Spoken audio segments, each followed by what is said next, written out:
Welcome back. ಬನ್ನಿ ಇನ್ನುಳಿದಿರುವಂತಹ 10 ಸುದ್ದಿಗಳನ್ನು quick ಆಗಿ ಒಂದೊಂದಾಗಿ ನೋಡ್ತಾ ಹೋಗೋಣ. ಲಿಂಗಾಯತರು ಮತ್ತು ಒಕ್ಕಲಿಗರಿಗೆ 2ರಷ್ಟು ಮೀಸಲಾತಿ ಹೆಚ್ಚಿಸಿದ್ರು. ಮುಸ್ಲಿಮರಿಗೆ ಶೇಕಡಾ 4ರಷ್ಟು ಮೀಸಲಾತಿ ರದ್ದುಗೊಳಿಸಿದ್ದನ್ನ ಬೊಮ್ಮಾಯಿ ಸರ್ಕಾರ ಸಮರ್ಥಿಸಿಕೊಂಡಿದ್ರು. ಸುಪ್ರೀಂ ಕೋರ್ಟ್ ಶಾಕ್ ಕೊಟ್ಟಿದೆ. ಕರ್ನಾಟಕ ಸರ್ಕಾರದ ನಿರ್ಧಾರ ಮೇಲ್ನೋಟಕ್ಕೆ ದೋಷಪೂರಿತವಾಗಿದೆ. ಕರ್ನಾಟಕ ಸರ್ಕಾರದ ನಿರ್ಧಾರ ಸಂಪೂರ್ಣವಾಗಿ ತಪ್ಪಾದ ಊಹೆಯನ್ನ ಆಧರಿಸಿದೆ ಅನ್ನಿಸ್ತಾ ಇದೆ ಅಂತ ನ್ಯಾಯಮೂರ್ತಿಗಳಾದ ಕೆಎಂ ಜೋಸೆಫ್ ಮತ್ತು ಬಿವಿ ನಾಗರತ್ನ ನ್ಯಾಯಪೀಠ ಅಭಿಪ್ರಾಯಪಟ್ಟಿದೆ.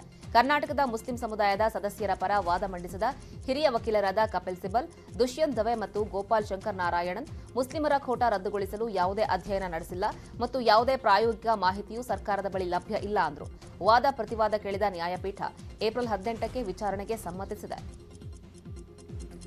2B ರದ್ದು ಮತ್ತು ಹಂಚಿಕೆ ಲಾಭ ನಷ್ಟದ ಬಗ್ಗೆ ಬಿಜೆಪಿಗೆ ದೊಡ್ಡ ಟೆನ್ಷನ್ ಶುರುವಾಗಿದೆ. ಸುಪ್ರೀಂ ಕೋರ್ಟ್ ನಡೆ ಬಗ್ಗೆ ಇವತ್ತು ಸಿಎಂ ಬಸವರಾಜ ಬೊಮ್ಮಾಯಿ ಅವರು ಮಹತ್ವದ ಚರ್ಚೆಯನ್ನು ನಡೆಸಲಿದ್ದಾರೆ.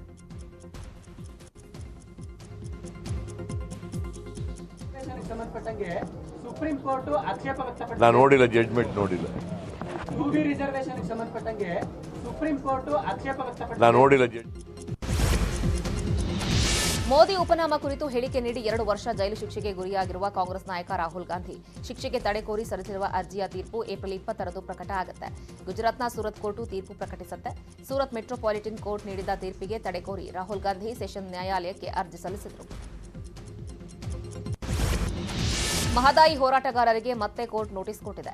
ಧಾರವಾಡ ಜಿಲ್ಲೆಯ ನವಲಗುಂದ ತಾಲೂಕಿನ ಹೋರಾಟಗಾರರು ಕಂಡಲ್ಲಿ ಬಂಧನ ಮಾಡುವಂತೆ ವಾರೆಂಟ್ ಹೊರಡಿಸಲಾಗಿದೆ. 2016ರಲ್ಲಿ ನಡೆದ ಕಳಸಾ ಬಂಡೂರಿ ಹಾಗೂ ಮಹದಾಯಿ ನಾಲಾ ಜೋಡಣೆ ಹೋರಾಟದಲ್ಲಿ ರೈತ ಮುಖಂಡರು ಭಾಗಿಯಾಗಿದ್ದರು. ಅವತ್ತು ಪ್ರತಿಭಟನೆ ನಡೆಸಿದ 5 ಜನ ಹೋರಾಟಗಾರರಿಗೆ ಕೋರ್ಟ್ ನೋಟಿಸ್ ಜಾರಿ ಮಾಡಿದೆ.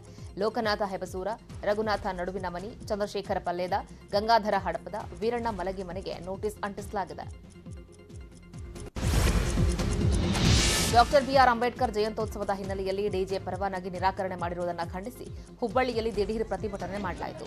ವಿವಿಧ ದಲಿತ ಸಂಘಟನೆಗಳ ನೇತೃತ್ವದಲ್ಲಿ ಹುಬ್ಬಳ್ಳಿಯ ರೈಲ್ವೆ ಸ್ಟೇಷನ್ ರಸ್ತೆಯ ಅಂಬೇಡ್ಕರ್ ಸರ್ಕಲ್ನಲ್ಲಿ ಪ್ರತಿಭಟನೆ ಮಾಡಲಾಯಿತು. ಮುಖ್ಯ ರಸ್ತೆಗಳಲ್ಲಿ ಕಲ್ಲಿಟ್ಟು ವಾಹನ ಸಂಚಾರ ತಡೆಗೂ ಕೂಡ ಯತ್ನಿಸಲಾಯಿತು. ಸರ್ಕಾರದ ವಿರುದ್ಧ ಘೋಷಣೆ ಕೂಗಿ ಆಕ್ರೋಶ ವ್ಯಕ್ತಪಡಿಸಲಾಯಿತು. ಅರ್ಧ ಗಂಟೆಗೂ ಹೆಚ್ಚು ಕಾಲ ರಸ್ತೆ ತಡೆ ಮಾಡಿದ್ರಿಂದ ಮುಖ್ಯ ರಸ್ತೆಯಲ್ಲಿ ಟ್ರಾಫಿಕ್ ಜಾಮ್ ಆಯಿತು. ಕೊನೆಗೆ ಪೊಲೀಸರ ಮನವೊಲಿಕೆ ನಂತರ ರಸ್ತೆ ತಡೆ ವಾಪಸ್ ಪಡೆಯಲಾಯಿತು. ಕೂಡಲೇ ಡಿಜಿಗೆ ಅನುಮತಿ ನೀಡುವಂತೆ ದಲಿತ ಮುಖಂಡರು ಆಗ್ರಹಿಸಿದರು.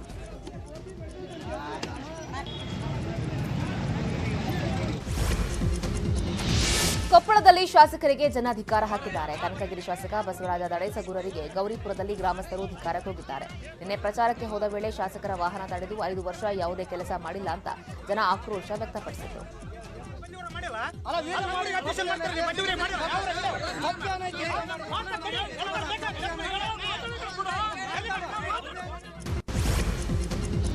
ಸಿವಿ ರಾಮನಗರ ವಿಧಾನಸಭಾ ವ್ಯಾಪ್ತಿಯಲ್ಲಿ ಚುನಾವಣೆ ಪ್ರಚಾರದ ವೇಳೆ ಆಪ್ ಕಾರ್ಯಕರ್ತರು ಹಾಗೂ ಬಿಜೆಪಿ ಕಾರ್ಯಕರ್ತರ ನಡುವೆ ಗಲಾಟೆ ನಡೆದಿದೆ. ಮಹಿಳಾ ಕಾರ್ಯಕರ್ತೆಯರ ಮೊಬೈಲ್ ಕಸಿದು ಹಲ್ಲೆಗೆ ಯತ್ನಿಸಿದ್ದಾರೆ ಅಂತ ಆಪ್ ಆರೋಪಿಸಿದೆ. ಈ ಸಂಬಂಧ ಸಿವಿ ರಾಮನಗರ ಪೊಲೀಸ್ ಠಾಣೆಯಲ್ಲಿ ಪ್ರಕರಣ ದಾಖಲಾಗಿದೆ.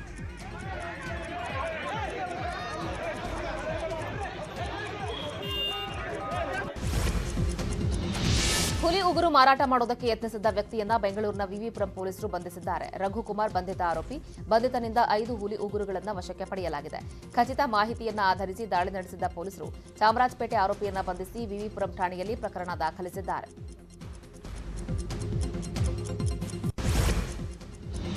ಎಪಿಸೀಲರ್ ಎಂಬ ಸಮಸ್ಯೆಯಿಂದ ಬಳಲ್ತಾ ಇದ್ದ ವ್ಯಕ್ತಿಗೆ ಬೆಂಗಳೂರಿನ ಎಂಎಸ್ ರಾಮಯ್ಯ ಆಸ್ಪತ್ರೆಯ ವೈದ್ಯರು ಯಶಸ್ವಿಯಾಗಿ ಶಸ್ತ್ರಚಿಕಿತ್ಸೆ ನಡೆಸಿದ್ದಾರೆ. ಇದೊಂದು ವಿರಳಾತಿವಿರಳ ಮತ್ತು ಸಂಕೀರ್ಣ ಸಮಸ್ಯೆಯಾಗಿದ್ದು 10 ಲಕ್ಷದಲ್ಲಿ ಒಬ್ಬರಿಗೆ ಬರುವ ರೋಗವಾಗಿದೆ. ಈ ರೋಗವಿದ್ರೆ ನಿಲ್ಲೋದಕ್ಕೆ, ಓಡಾಡುವುದಕ್ಕೆ ಸಾಧ್ಯವಾಗಲ್ಲ. ಡಾಕ್ಟರ್ ಕಾರ್ನಲಿಸ್ ನಿಕಾಲಸ್ ನೇತೃತ್ವದಲ್ಲಿ ಆಪರೇಷನ್ ಮಾಡಲಾಗಿದೆ. ಅಂದರೆ ನಮ್ಮ ಕಾಲ್ನಲ್ಲಿ, ನಮ್ಮ ಆ್ಯಂಕಲ್ನಲ್ಲಿ ಇರುವಂಥದ್ದೊಂದು ಚಿಕ್ಕ ಮೂಳೆ ಇದೆ. ಅದು ಇಡೀ ದೇಹದ ಭಾರನೆಲ್ಲ ತಡಿತಾ ಇರುತ್ತದೆ. ಅದರಲ್ಲಿ ಏನಾದರೂ ಹೆಚ್ಚು ಕಡಿಮೆ ಇದ್ದರೆ ಮನಸ್ಸಿಗೆ ನಡೆಯೋದಕ್ಕಾಗಲಿ ಅಥವಾ ಓಡಾಡೋದಕ್ಕಾಗಲಿ ತುಂಬ ಕಷ್ಟ ಆಗುತ್ತೆ.